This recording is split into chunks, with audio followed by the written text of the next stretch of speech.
नमस्कार, आप देख रहे हैं इंडिया टीवी। आपके साथ मैं हूं मीनाक्षी जोशी। पाकिस्तान में जबरदस्त सियासी हलचल है। सुप्रीम कोर्ट ने आज ही रात 8 बजे इमरान खान पर फैसला सुनाने का ऐलान कर दिया है। कोर्ट ने अपनी टिप्पणी में कहा है कि अविश्वास प्रस्ताव पर डिप्टी स्पीकर का फैसला गलत लगता है।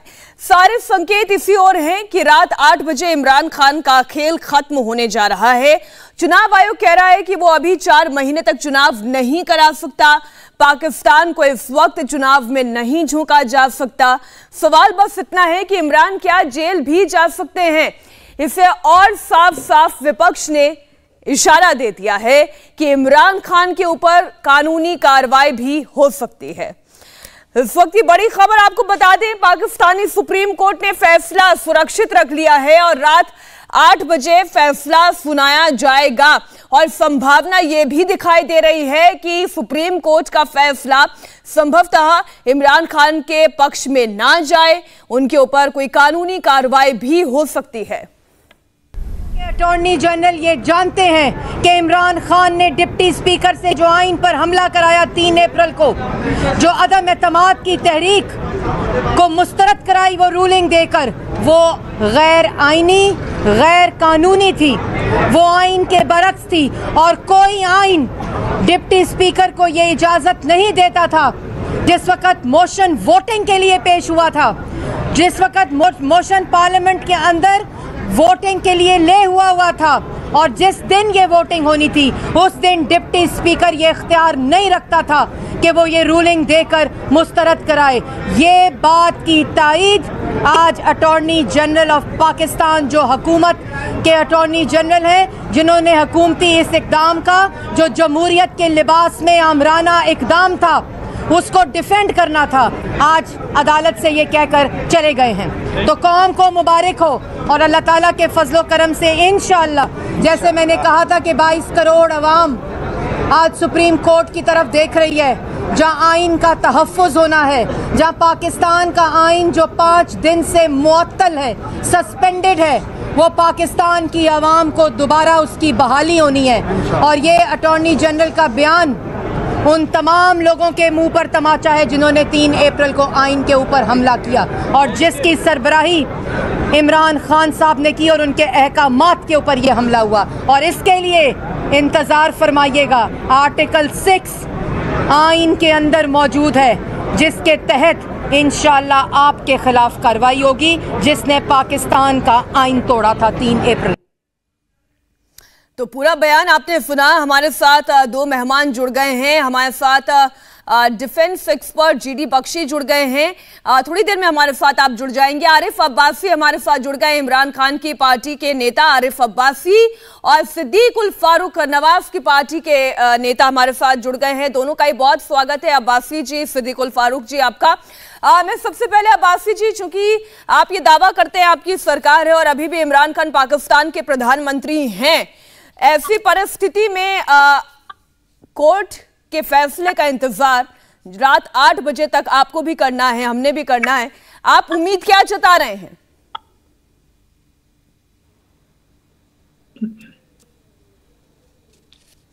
चलिए, आरिफ अब्बासी तक अब अभी मेरी आवाज नहीं पहुंच रही है। सिद्दीक उल फारूक जी मुझे टीवी स्क्रीन पर दिखाई दे रहे हैं। मैं पहला सवाल आप ही से ले लेती हूं। सर, आप लोग क्या उम्मीद कर रहे हैं? सुप्रीम कोर्ट आज क्या फैसला सुनाएगा? क्या संभावना जताई जा रही है?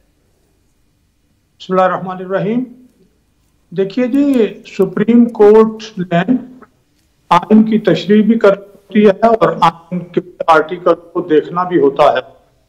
साफ नजर आ रहा है कि आइन के आर्टिकल 5 यानी 5 की जो बात डिप्टी स्पीकर ने की, अपनी तरफ से इंटरप्रिटेशन, यानी सुप्रीम कोर्ट के इख्तियारात खुद संभाल लिए। जिस अपना जो चीज उसने एडमिट की, नो ट्रस्ट मोशन, उसको एडमिट करने के बाद वो प्रॉपर्टी ऑफ द हाउस होता है और उस पर फैसला मेंबर्स करते हैं। उसमें भी खुद ही फैसला कर दिया, बगैर इंक्वायरी, बगैर किसी के।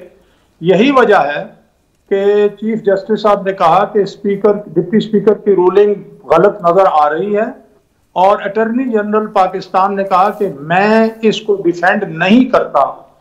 तो अगर इन चीजों को और इन रिमार्क्स को सामने रखें तो यूं लगता है कि डिप्टी स्पीकर की रूलिंग को गलत करार दिया जाएगा, यानी वाइड एबिनिशो हो जाएगी इंशाअल्लाह। और जो सूरत हाल डिप्टी स्पीकर के रूलिंग से पहले की थी वो रेस्टोर होती हुई मुझे नजर आती है। अब्बासी जी, अगर आप तक मेरी आवाज पहुंच रही है, कुछ संभावनाएं जो सिद्दीक जी ने फरमाया, आप क्या संभावनाएं जता रहे हैं? देखिए, सुप्रीम कोर्ट का फैसला जो है वो अभी रिजर्व हो गया है और 2 घंटे बाद 2.5 घंटे बाद सामने आ जाएगा। जो भी उनका जो आईनी और कानूनी पोजीशन है, ज़ाहिर सुप्रीम कोर्ट ही उसको फाइनल करेगा।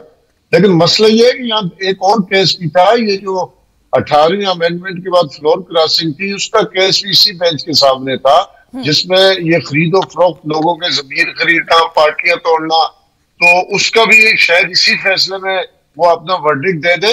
हम ये समझते हैं कि फैसला कोई भी हो, कानून के मुताबिक हो, आइन के मुताबिक हो, लेकिन ये जो एक रवायत हम दफन कर चुके थे जमीन में, डेमोक्रेसी को आगे लेके जाने के लिए कि आप पार्टी के लोगों को खरीद रहे हैं, डरा रहे हैं, धमका रहे हैं, व्हाट्सएप प्रेशराइज करके उनको अपनी पार्टी से दूसरी पार्टी में लेके आ रहे हैं। हमारी तो ये लड़ाई थी कि इस तरह के वाकयात जो है ये जमहूरियत को आगे ले जाने में मावन नहीं साबित हो सकते और जमहूरियत के लिए नुकसानदेह। मेरी ये ख्वाहिश है कि जो इसी बेंच के सामने वो केस भी था, तो इसमें वो भी वर्डिक्ट दे दे। जो 22 लोग मुनर्रफ हो चुके हैं, बिक चुके हैं, खरीदे जा चुके हैं, डरा धमका के, उनके बारे में कोर्ट क्या फैसला देती है कि उनके वोट कास्ट होगा नहीं होगा, वो उनका क्या स्टेटस है। ठीक है बासी जी, हम आगे चर्चा को और थोड़ी और बढ़ाएंगे। फवाद चौधरी साहब से हमने बातचीत की है इलेक्शन कमीशन के जवाब वाले मामले पर, उन्होंने क्या कहा है एक बार ये हम दर्शकों को सुना देते हैं, आप सुनिए फवाद चौधरी को।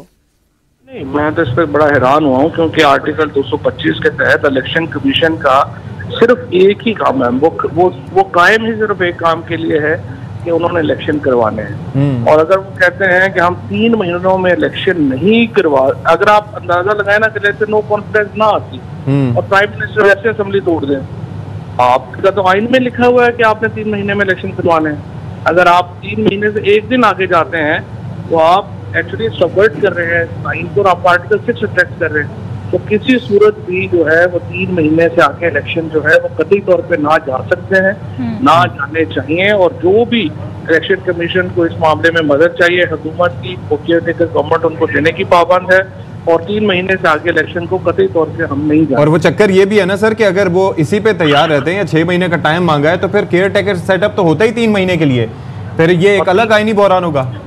3 महीने के लिए होता है, लेकिन देखो इससे भी बड़ी बात है जिसकी आज चीफ जस्टिस साहब ने जिस तरफ निशानदही कही, हमारा डॉलर बेकाबू हो गया है, हमारी स्टॉक मार्केट गिरी हुई है। आप मुल्क को 6 महीनों 7 महीनों तक क्या आप इंटरम सेटअप में चलाएंगे? ये तो मुल्क ही बैठ जाएगा, अपना पूरी मैशियत ही बैठ जाएगी। इस तरह मजाक है जो उन्होंने किया है। तो मेरे उम्मीद है कि सदर ममलिकत जो है वो इसके ऊपर उनसे नोटिस भी लेंगे, उनसे बात भी करेंगे। अगर आप 7 महीने तक इस मुल्क को क्राइसिस में फवाद जी की बात सुनकर तो सिद्दीक जी मुझे ऐसा लग रहा था कि वो शायद शक कर रहे हैं इलेक्शन कमीशन पर भी कि इलेक्शन कमीशन का तो ये दायित्व है कि वो 3 महीने के अंदर इलेक्शन करवा ले, इसके बावजूद वो 6 महीने का वक्त मांग रहे हैं। तो यानी शंका वो जाहिर कर रहे हैं इलेक्शन कमीशन पर भी। देखिए जी, जिस वक्त इन्होंने ये कहा और इलेक्शन कमीशन ने कहा कि ये बल्दियाती इलेक्शन जो लोकल पार्टीज इलेक्शन हैं ये हम करा देते हैं इलेक्ट्रॉनिक वोटिंग मशीन पर और आप ये प्रोवाइड करें, तो गवर्नमेंट उससे भाग गई। वाला ये कह रहे थे कि करवाएं, फिर जब उन्होंने कहा कि लाएं मशीनें प्रोवाइड करें तो गवर्नमेंट ही भाग गई। अब उन्होंने बताया है कि डिलिमिटेशन होनी है और उसके लिए जो रिक्वायरमेंट्स हैं वो पूरी नहीं हुई, और ये काम भी इस सिलसिले में भी जो सिटिंग गवर्नमेंट थी उसने उनकी मदद नहीं की। असल में वो हर एक इदारे को, हर इंस्टीट्यूशन को डिक्टेशन दे रही थी ये इमरान सरकार, और उसकी वजह से जब वो नहीं मानते। सिद्दीक जी, इमरान सरकार तो चाहती है कि अर्ली इलेक्शन हो जाए। इमरान सरकार हवा में इलेक्शन करवाना चाहती है ना।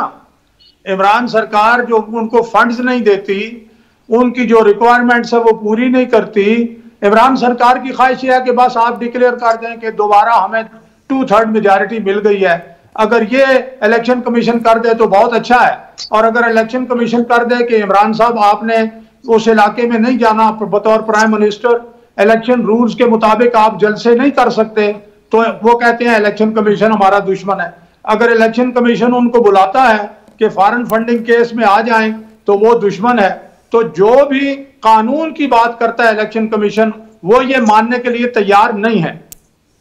ऐसा है क्या आरिफ अब्बासी जी, इलेक्शन कमीशन अगर कह रहा है कि हम 3 महीने के अंदर इलेक्शन नहीं करा सकते तो ये उनकी मजबूरी है? और दूसरी बात जो सिद्दीक जी ने कहा कि अब इलेक्शन कमीशन की जो रिक्वायरमेंट्स है उसे इमरान खान की पार्टी पूरा ही नहीं करना चाहती है। आप लोगों ने सभी को अपना दुश्मन मान रखा है। आप इलेक्शन कमीशन पर भी आरोप लगा देते हैं, आप आरोप लगाते हैं विपक्षी दलों पर भी, और कल को क्या, आज 8 बजे तक तो सुप्रीम कोर्ट का फैसला आ ही जाना है। अगर सुप्रीम कोर्ट आप लोगों के खिलाफ फैसला सुना देती है तो इसमें भी कोई दो राय नहीं, आप तो सुप्रीम कोर्ट पर भी आरोप लगा देंगे। नहीं, आरोप की बात नहीं है, किसी किस्म का इल्जाम लगाने की बात नहीं है। एक इदारा है जिसका काम सिर्फ और सिर्फ इलेक्शन करवाना। He must be prepare himself for every time. उसको पता है जब असम्बलियां अपनी टर्नओवर पूरी करती है, विद इन 60 डेज इलेक्शन होते हैं, और असम्बली किसी टाइम भी टूट सकती है। अगर असम्बली टूट जाए फिर 90 डेज के अंदर, अभी इलेक्शन कमीशन ने केपीके में इलेक्शन कराए हैं, और बाकी पंजाब में उसकी तैयारी है, साउथ पंजाब में उसे शेड्यूल दिया हुआ था। हमारा 1-2 जिले हमारे यहाँ नॉर्थ पंजाब के थे। तो इलेक्शन कमीशन हम समझते हैं कि उसकी ये आईनी जिम्मेदारी है, वो हर वक्त प्रिपेयर रहे जो कानून और आईन में दिया हुआ है, क्योंकि जो असेंबली बुनियाद पूरी करती है वो तो पता होता है, लेकिन ये आईन में लिखा है कि जब असेंबली आप डिसॉल्व करें फॉर एनी रीजन तो फिर आपको 90 डेज में इलेक्शन कराना है। और इलेक्शन कमीशन, अब मुझे एक बात बताया अब्बासी जी, आपका इलेक्शन कमीशन ये कह रहा है कि मैं अक्टूबर से पहले इलेक्शन करवा नहीं सकता, मेरे पास उतनी तैयारी नहीं है। अभी एक सवाल ये खड़ा हो रहा है कि अगर सुप्रीम कोर्ट का फैसला आपके हक में नहीं जाता है तो संभावना ये भी बनती है कि इमरान खान के ऊपर आइन यानी आपके कॉन्स्टिट्यूशन की खिलाफत करने का मुकदमा चले, जेल जाने के कॉन्सिक्वेंसेस भी बन सकते हैं, जैसे कि हमारे साथ जुड़े हुए विरोधी पार्टी के मेहमान जो है वो कह रहे हैं। नहीं, देखें, जो भी फैसला है, इमरान खान ने कोई कानूनी शिकनी नहीं की, कोई आइन शिकनी नहीं की, कहीं वायलेशन कानून की नहीं की। अगर हमारे खिलाफ भी फैसला आता है तो वो आपको पता है कि जो असेंबली के अंदर, अब्बासी जी माफ कीजिए, मुझे रोकना पड़ रहा है, इमरान खान लाइव है, जरा सुनते हैं। कि लोगों की जान और माल की हिफाजत करना ये बेसिक जिम्मेदारी है। अगर ये स्टेट जब एब्डिकेट करती है तो वो बस स्टेट नहीं रहती। तो ये जो आपने आज किया, यूसुफ आपने कहा, ठीक कहा कि इसमें प्रॉब्लम्स आएंगे शुरू में, क्योंकि बहुत बड़ा प्रोजेक्ट है कि एक नंबर आप दे रहे हैं हर किस्म की इमरजेंसी, कोई भी, चाहे हेल्थ हो, चाहे आग की हो, चाहे ये जो असॉल्ट्स हो पुलिस की, वो सब एक नंबर के ऊपर कॉल करेंगे। ये बहुत बड़ी आपने आज ब्रेक थ्रू किया है, लेकिन मैं आपको वार्न करना चाहता हूँ कि इसमें प्रॉब्लम्स आएंगे आपको। शुरू में कोई भी इतनी बड़ी आप जब प्रोजेक्ट करते हैं तो ये नामुमकिन है कि उसमें आपको मसले ना आए, लेकिन ये वो प्रोजेक्ट है जो कि इस मुल्क में लोगों को ये एहसास दिलवाएगा कि ये पाकिस्तान सबके लिए है। क्योंकि अनफॉर्चुनेटली अभी तक हमारे जो पैसे वाले लोग हैं, जो एलीट है, उसके लिए एक पाकिस्तान है और अवाम के लिए दूसरा पाकिस्तान है। तो अवाम मुश्किलों में भी होती है, हर किस्म प्रॉब्लम्स आते हैं, लेकिन स्टेट गायब होती है वहाँ से। और अगर आपके पास पैसा है तो आपके पास एक्सेस है चीज़ों का। ये जो अब हम करने जा रहे हैं स्टेट के अंदर, कि कोई भी शहरी पाकिस्तान का किसी भी इलाके में, किसी सूबे में, कहीं भी होगा तो वो एक नंबर कॉल करेगा और स्टेट रिस्पॉन्ड करेगी। ये एक बहुत बड़ी एक मूव फॉरवर्ड है जो कि मैं एक्सपेक्ट करता हूँ पाकिस्तान को एक दिन, कि जो इसकी मिशन स्टेटमेंट थी इस्लामी फलाई रियासत। और मैं सबको, सारे स्टेक होल्डर्स, सब ने आपने जो मिल के कितनी मेहनत की है, बड़े शॉर्ट टाइम के अंदर यहाँ तक अब पहुँच गए हैं। मैं आप सबको भी खराज तहसीन पेश करता हूँ, स्पेशली मिनिस्ट्री ऑफ इंटीरियर जो कि कोऑर्डिनेट कर रही है सब कुछ। मेरा सिर्फ एक दो क्वेश्चन है कि इसमें हमें सारे सूबों की कॉन्स्टेंटली कोऑर्डिनेशन चाहिए होगी और उनकी पूरी इसमें हिमायत चाहिए होगी। हमें यहाँ सोचना चाहिए कि ये क्योंकि ओवरऑल पाकिस्तान का प्रोजेक्ट है, तो कई दफ़ा बीच में बदकिस्मती से 18th अमेंडमेंट के बाद एक मुल्क फ्रैक्चर्ड सा लगता है कि जिस तरह सूबे एक तरफ खड़े हैं, फेडरल गवर्नमेंट एक तरफ है। इस प्रोजेक्ट के ऊपर सारे मुल्क को एक ही पेज के ऊपर होना चाहिए, क्योंकि फ़ायदा सबका है। जिधर भी पाकिस्तानी शहरी जिस भी सूबे में है, सबका फ़ायदा है इस चीज़ का। जो मैं पाकिस्तान का जो मेरा विज़न हमेशा से, जिस 25 साल पहले पॉलिटिक्स में आया था, 26 साल पहले, तो मेरी विज़न ही एक थी कि हम इमरान खान को आप सुन रहे हैं और ये संभव है कि इमरान खान की बतौर प्राइम मिनिस्टर ये आखिरी स्पीच हो, क्योंकि 3 घंटे के अंदर उनकी सत्ता जाने वाली है, ऐसे पूरे लक्षण दिखाई दे रहे हैं। मैं एक रिएक्शन, हमारे साथ जनरल जीडी बख्शी भी जुड़ गए। जनरल जीडी बख्शी, आपने जो अभी तक रिमार्क्स वहां के सुप्रीम कोर्ट के जजेस के द्वारा दिए गए हैं वो आपने थोड़ा सुना। आपने ये भी देखा कि 8 बजे तक के लिए फैसला सुरक्षित रख लिया गया है। इमरान खान को अभी आप सुन रहे थे। सिद्दीक उल फारूक हमारे साथ विपक्षी दल के नेता जुड़े हुए, नवाज की पार्टी के आप मेंबर हैं, वो भी ये कह रहे हैं कि क्योंकि कॉन्स्टिट्यूशन की अवहेलना की, क्योंकि डिप्टी स्पीकर ने सुप्रीम कोर्ट के अख्तियार को खुद संभाल लिया। ये उनके वर्ड्स हैं। उन्होंने कहा कि डिप्टी स्पीकर ने गलत किया, इमरान खान ने गलत किया, आइन शिकरी, अगर मैं इसे इंग्लिश में बोलूं, कॉन्स्टिट्यूशन वायलेशन हुआ है। आप किस तरीके से देख रहे हैं परिस्थिति को? देखिए, पाकिस्तान में डेमोक्रेसी का एक अजीब ही नज़ारा हमने देखा है, विच इज़ फ्रैंकली अनप्रेसिडेंटेड। एक नेशनल असेंबली में वो टेबल हुआ है वोट ऑफ नो कॉन्फिडेंस, आखिरी दिन था उसका। लॉ मिनिस्टर साहब खड़े होते हैं और बोलते हैं कि ये जो तमाम ऑपोजिशन पार्टीज हैं, एक एक ऑपोजिशन पार्टी, हमारे पार्टी के जो लोग जिन्होंने फ्लोर क्रॉस किया है, वो सब के सब ने ट्रीजन कमिट किया। कैसे कमिट किया है साहब? एक चिट्ठी आई है हमारे एम्बेसडर से वॉशिंगटन में, जिसने बात की एडिशनल सेक्रेटरी ऑफ स्टेट लू साहब से, और उसने कहा कि साहब वो कह रहे हैं कि अगर ये नतीजा ठीक हुआ, इमरान खान को निकाल दिया, तो हमारे ताल्लुकात ठीक होंगे, नहीं तो ताल्लुकात अच्छे नहीं होंगे। अब इसमें साहब कहाँ, मुझे तो समझ नहीं आया कि कैसे आप कह रहे हैं कि उन्होंने कहा कि पैसे दिए हैं, खिलाए हैं तमाम ऑपोजिशन को, हर किसी फ्लोर क्रॉसिंग बंदे को, ठीक है। और जब आप देखें पार्लियामेंट्री डेमोक्रेसी में अल्टीमेटली बोला जाता है फ्लोर टेस्ट, कि साहब आप पार्लियामेंट के फ्लोर पे आ जाएं और वहां पे गिनती हो जाए कितने सांसद आपके साथ हैं, कितने। तो 1 से 90 के ऊपर सांसद जो हैं, जहां की सिंपल मेजॉरिटी 172 है, वहां पे वो ऑपोजिशन के साथ हैं। और आप कह रहे हैं, ये आपने खारिज कर दिया है कि ये वोट ऑफ नो कॉन्फिडेंस जो है वो बिल्कुल has been thrown out। ये हमने कहीं और डेमोक्रेसी में होते नहीं देखा। अव्वल तो अब ये मामला सुप्रीम कोर्ट के पास है और आज 8 बजे तक वो अपना फैसला सुना देंगे।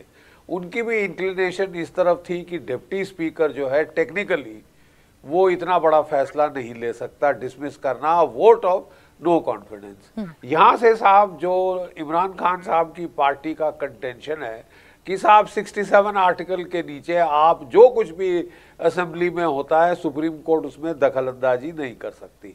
लेकिन मेरा ख्याल सुप्रीम कोर्ट को सेक्शन 5 का जो इन्होंने इन्वोक किया है और जो है ट्रीजन करार दिया है पूरी ऑपोजिशन को, उसको टेस्ट करना होगा साहब। कि ट्रीजन का चार्ज प्रूव करना किसी अदालत में बहुत मुश्किल होता है। और अगर सरकार का लॉ मिनिस्टर खड़े हो जाए और उसका जो है आपका अटॉर्नी जनरल रिजाइन कर दे, आपका एडिशनल अटॉर्नी जनरल रिजाइन कर दे, फिर इमरान खान साहब का जो प्लान था, जो स्ट्रेटजी थी कि मैं सियासी शहीद बनूंगा, दुनिया के सामने, पाकिस्तान के आवाम के सामने मैं बड़ा बवाल करके जाऊंगा कि साहब देखो मैंने I have taken on the army, I have taken on America, Allah मेरे साथ। नहीं वो सियासी शहीद बन पाए या नहीं बन पाए तो नहीं, वो तो बताएगी पाकिस्तान की आवाम। उन्होंने कहा था कि पाकिस्तान की आवाम जैसे कि कोई अरब स्प्रिंग है वैसे सड़कों पे निकल आएगी। अभी तक तो देखा नहीं। इनकी पिछली इलेक्शन परफॉर्मेंस भी थोड़ी डाउटफुल थी। लोग कह रहे थे कि अगर फौज ने साथ नहीं दिया होता 25 सीट नहीं मिलती इनको। ठीक है साहब, इनको जो मिली 150 और फिर वो वेल शॉर्ट ऑफ मेजॉरिटी थी, तो पाकिस्तान की फौज ने बाकी पार्टियों को जोड़ के इनको मेजॉरिटी नहीं। वो तो बख्शी साहब हमने कई बार बिलावल भुट्टो को कहते हुए सुना कि he is not an elected prime minister, he is a selected prime minister.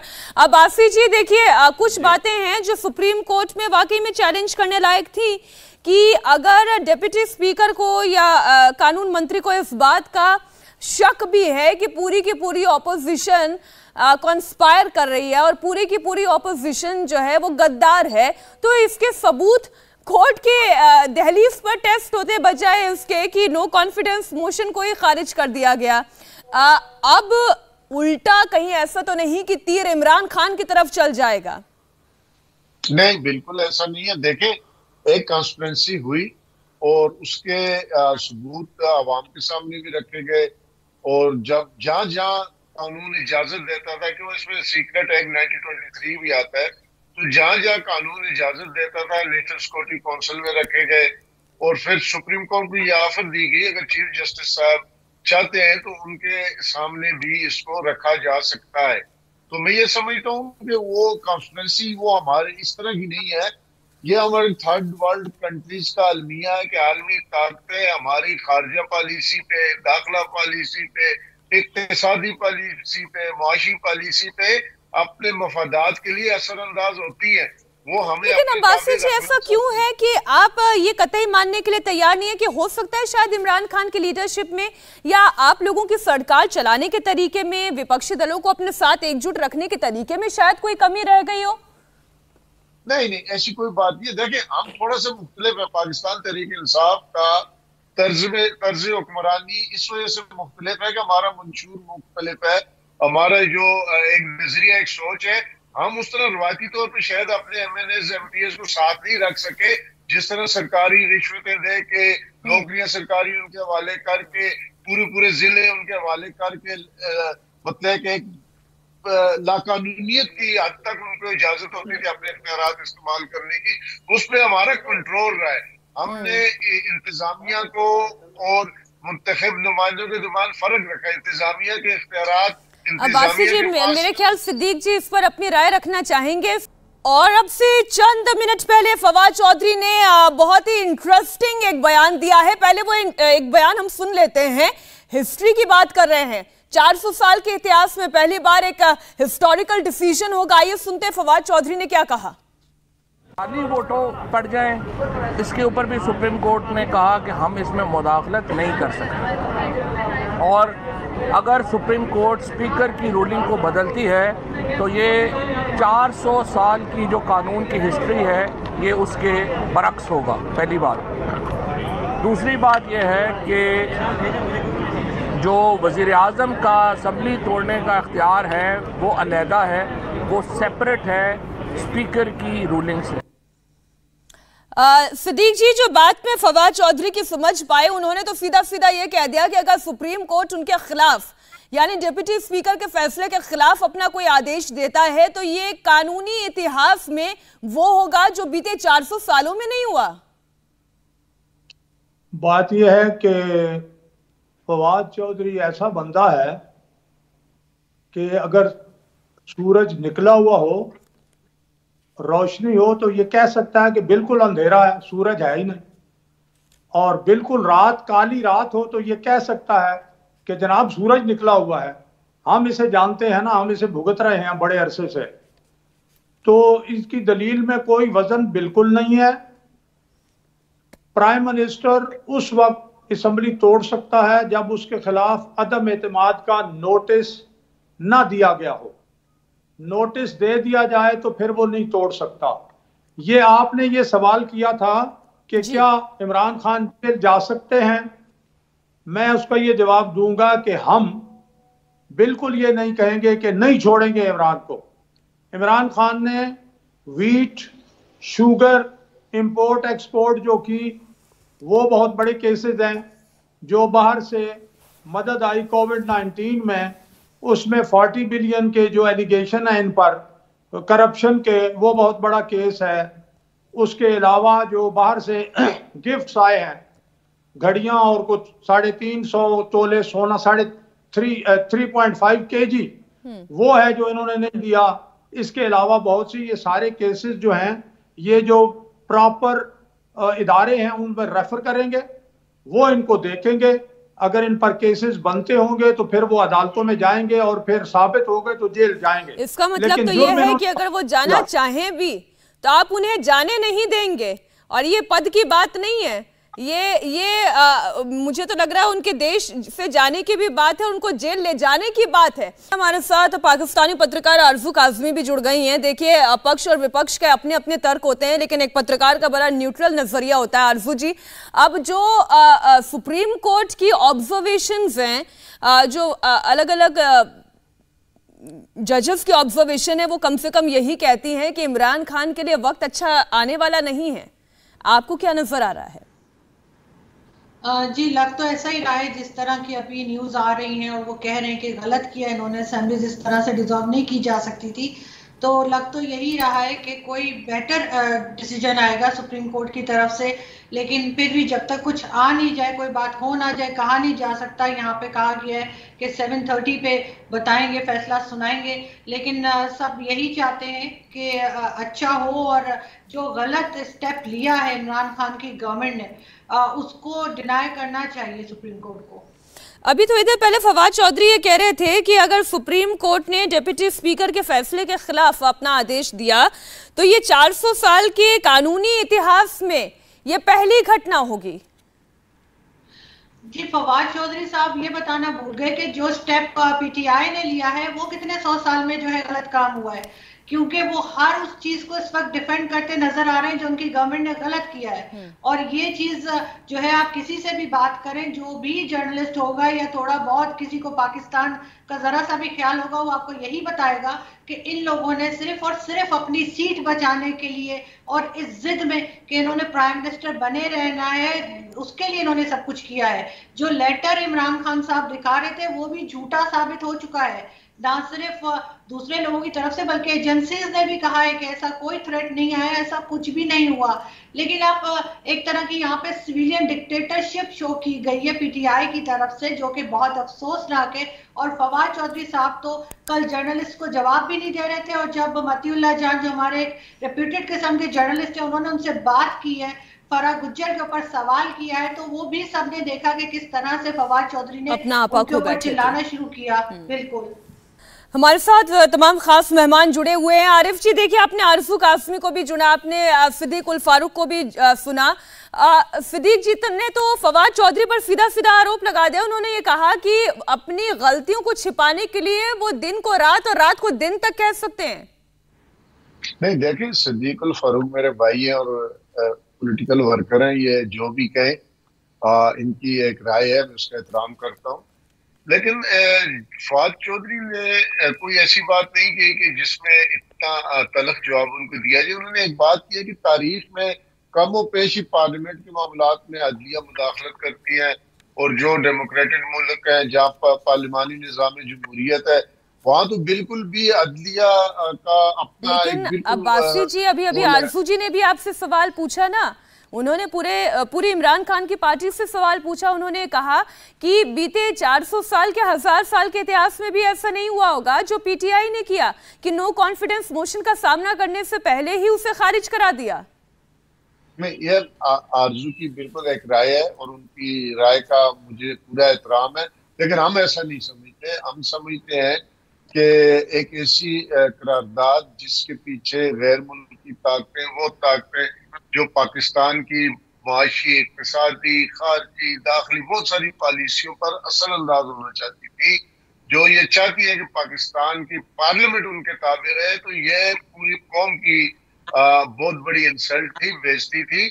उसको मद्देनजर रखते हुए अब इसका कानूनी तरीका क्या था, वो सही हुआ गलत हुआ, उसका फैसला तो आ जाएगा। लेकिन मैं इस हद तक बिल्कुल मुतमईन हूँ कि जो हुआ वो इस कौम के वकार में इजाफे के लिए हुआ, और जो वो ताकतें जो पिछले दहाइयों से हमारे मामलात में मुदाखलत कर रही थी, उनको एक बड़ा सॉलिड मैसेज गया कि नो, इनफ इज इनफ।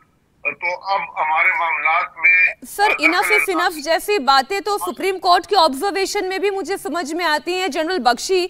अब देखिए, सुप्रीम कोर्ट अगर ये कहना पड़े कि पाकिस्तान में श्रीलंका जैसे हालात बन रहे हैं, आर्थिक स्थिति ठीक नहीं है, डिप्टी स्पीकर का फैसला गलत है, एक मजबूत सरकार चाहिए देश को, एक कमजोर नहीं, तो ये भी तो कोई अच्छी परिस्थिति नहीं है हमारे पड़ोसी मुल्क के लिए कि श्रीलंका जैसे हालात बन रहे हैं, आर्थिक स्थिति ठीक नहीं है।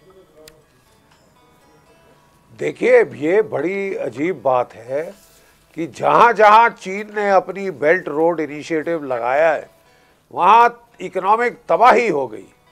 श्रीलंका में कोविड की वजह से जो उनकी टूरिज्म आती थी वो तबाह हो गई।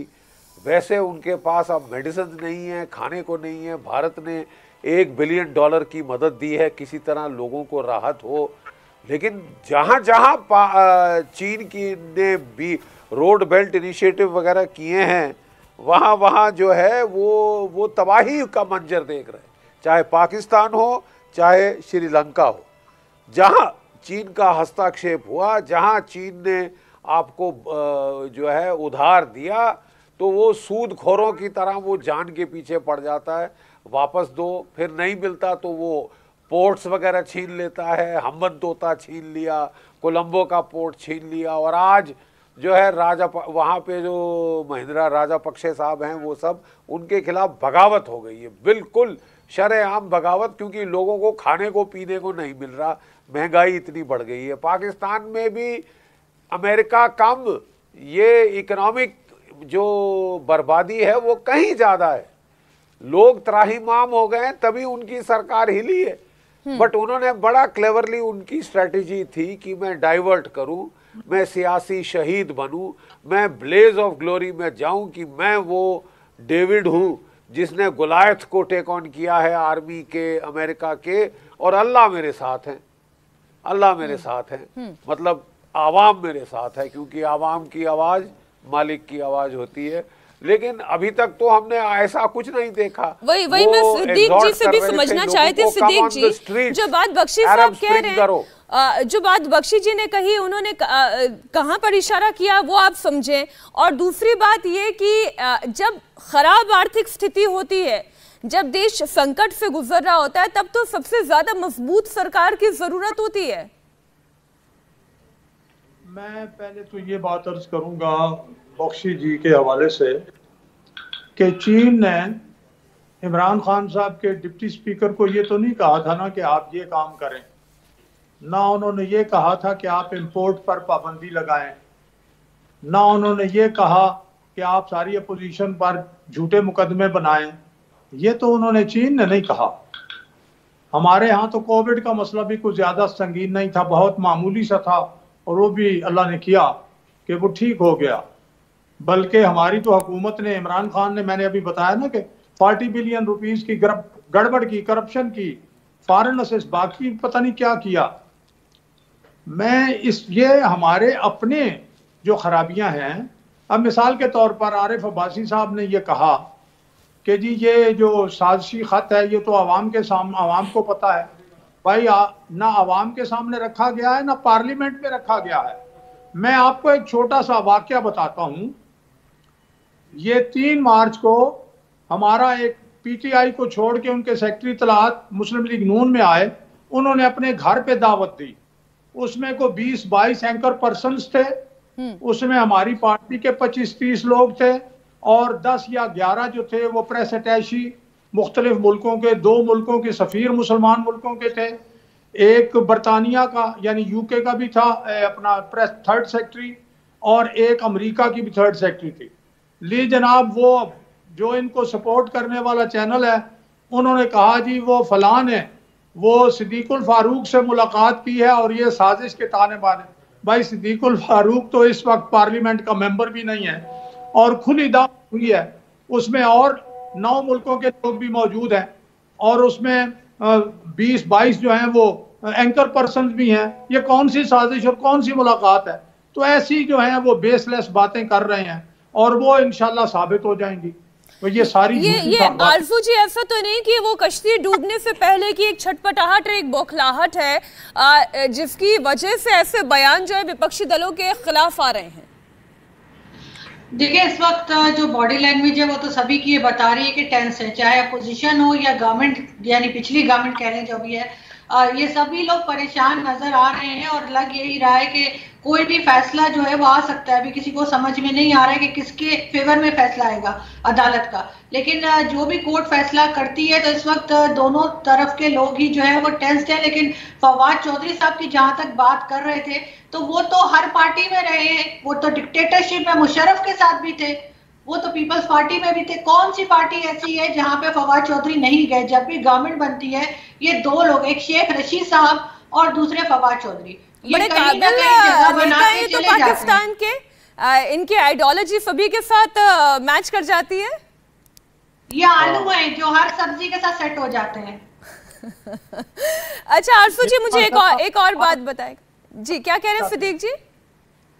ये फुटबॉल है, हर जगह चले जाते हैं।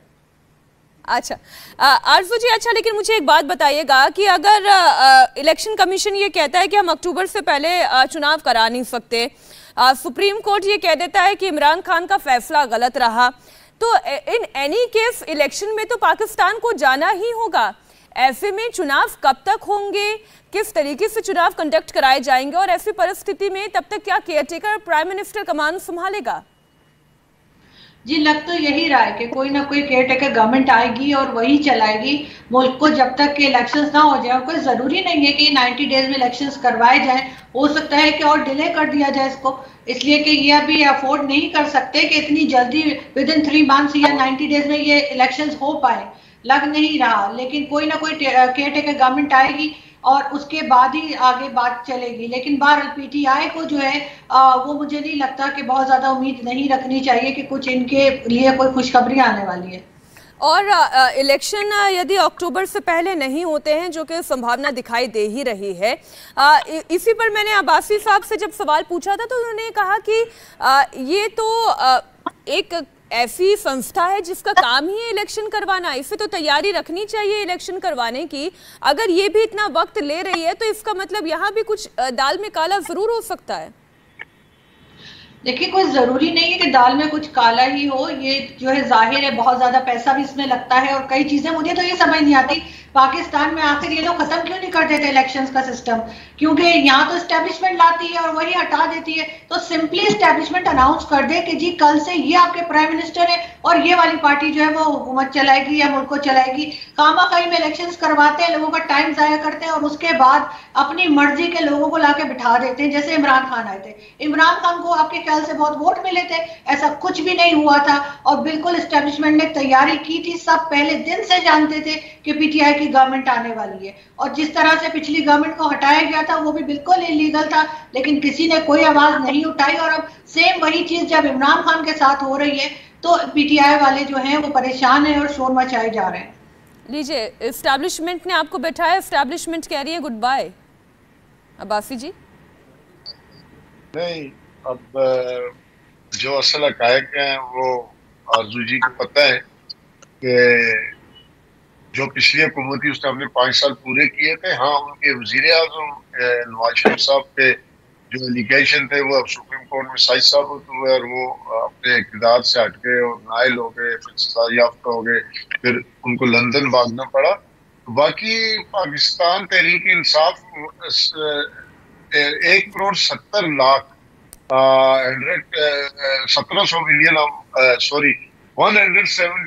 हम वोट लेके आए हैं, 1,70,00,000। और ये वो वोट है जो कि एक पढ़े लिखे तबके के इंतहाई वो लोग जो कभी नहीं गए पोलिंग स्टेशन पे, ये उन लोग के वोट है। तो मैं ये समझता हूँ कि पाकिस्तान तहरीक इंसाफ ने जिस तरह इस मुल्क की सियासत में एक वाज़ेह रवैयों में तब्दीली, आपके रवायात में तब्दीली, आपके वो गले सड़े सिस्टम में तब्दीली वो जिस तरह की है, ये एक खुशगवार हवा का झोंका था। और अब इसको दोबारा से चेंज करना मुश्किल होगा, चाहे कोई रवायती पार्टी ही बरसर इक़्तिदार आ जाए। मैं नहीं समझता कि जो ये हमारे घसा पिटा निजाम की जिम्मेदार है पार्टियां, बड़ी 2-3 पार्टियां, मुस्लिम लीग नून है, पीपल्स पार्टी है, जमीयत उलमा इस्लाम है। इन तीनों के नजरियात आपस में नहीं मिलते, इलाकाई जमातें हैं। वो तो सही बात है। देखिए ऐसा तो है नहीं कि आपकी सरकार यदि जाएगी तो एकदम से हाथ में इनके कमान दे दी जाएगी। होना यही है कि इलेक्शन कॉल हो जाएगा तो फिर जनता की अदालत में ये फैसला चला जाएगा कि कौन जीतता है कौन हारता है। लेकिन बख्शी साहब, आपको ये लगता है कि ये पाकिस्तान की इंटरनल डेमोक्रेसी के लिए ठीक हो रहा है? आई डोंट थिंक सो, क्योंकि ये बड़ा कुछ अजीबो गरीब तरीका था एक वोट ऑफ नो कॉन्फिडेंस को डिसमिस करने का। हमने किसी और डेमोक्रेसी में ऐसा होता नहीं देखा। I mean there is no precedent कि लॉ मिनिस्टर खड़ा हो बोले सेक्शन 5 ऑफ द कॉन्स्टिट्यूशन, ये सब गद्दार हैं। प्रूफ क्या है साहब? एक चिट्ठी जो बहुत कम लोगों ने देखी है, और उस चिट्ठी में भी क्या है, जो उसके कंटेंट्स इन्होंने धीरे धीरे लीक किए हैं, बड़ा सस्पेंस क्रिएट करके, बड़ा मैजिकल टेलिस्मैन बना के, स्पिन डॉक्टरिंग करके, वो यही है कि इनके जो एम्बेसडर साहब हैं अमेरिका में, उन्होंने गुफ्तगू की है वहाँ के ऑफिशियल से, और वो भी कोई मेरे ख्याल कोई ओकेजन था किसी के जाने आने का, फेयरवेल का, उसमें बातचीत हुई है। उसकी बुनियाद पे कह रहे हैं पूरी ऑपोजिशन गद्दार है, उसकी बुनियाद पे कह रहे हैं सारी ऑपोजिशन की एक एक पार्टी, हमारे जो फ्लोर क्रॉसर्स हैं सब ने जो है पैसा खाया है। ये बहुत फार फेच्ड है, और इसका सहारा लेके डिप्टी स्पीकर साहब खड़े होते हैं, स्पीकर भी नहीं डिप्टी स्पीकर। सुप्रीम कोर्ट जो इनकी पकड़ रही है अभी तक लगता है टेक्निकलिटी, वो ये है कि deputy speaker is not authorised to give such a ruling, he it is illegal, it is ultra vires वगैरह करके वो इसको पकड़ के बैठे हैं। मेरा ख्याल तो सेक्शन 5 को पहले एग्जामिन करने की जरूरत है कि प्रूफ क्या है। उन्होंने भी मांगा है, आर्मी कह रही है जिसने देखा हुआ है ये लेटर कि नहीं साहब ऐसा कुछ नहीं है। आर्मी कह रही है बिल्कुल आर्मी का तो वर्जन हमने बिल्कुल minutes of the national security council meeting. हाँ, आर्मी का वर्जन तो हम खैर जान ही रहे हैं, लेकिन आरजू जी मैं एक आखिरी कमेंट आपसे लेना चाह रही हूँ, फिर मैं इस चर्चा को यहीं पर विराम दूंगी। आरजू जी, क्या ये पाकिस्तान की इंटरनल डेमोक्रेसी के लिए एक अच्छी नज़ीर है या नहीं, या यहाँ से पाकिस्तान की आवाम और ज्यादा डेमोक्रेटिकली जागरूक होगी कि हमने जिसको जिताना है क्लियर मैंडेट के साथ जिताना है? नहीं, मेरे ख्याल ये पाकिस्तान के साथ ठीक नहीं हो रहा है। जो कुछ भी पीटीआई की गवर्नमेंट ने किया है ये बहुत गलत है, और ये एक गलत रिवायत डाल रहे हैं। इससे ये होगा कि लोग आगे जाके भी इसी किस्म की हरकतें हमें देखने को मिलेंगी अगर इस चीज को यहीं पे फौरन ना रोका गया। आम पब्लिक भी इस बात से खुश नहीं है, जिससे भी मेरी बात हुई है वो इस बात को लेकर नाराज ही है। बहुत बहुत शुक्रिया आरजू जी, सिद्दीक उल फारूक जी, आरिफ अब्बासी जी, जीडी बख्शी जी हमारे साथ इस चर्चा में शामिल होने के लिए। इंडिया टीवी हर वक्त हर जगह डाउनलोड करने के लिए सर्च करें India TV news Google play store या ऐप स्टोर पर।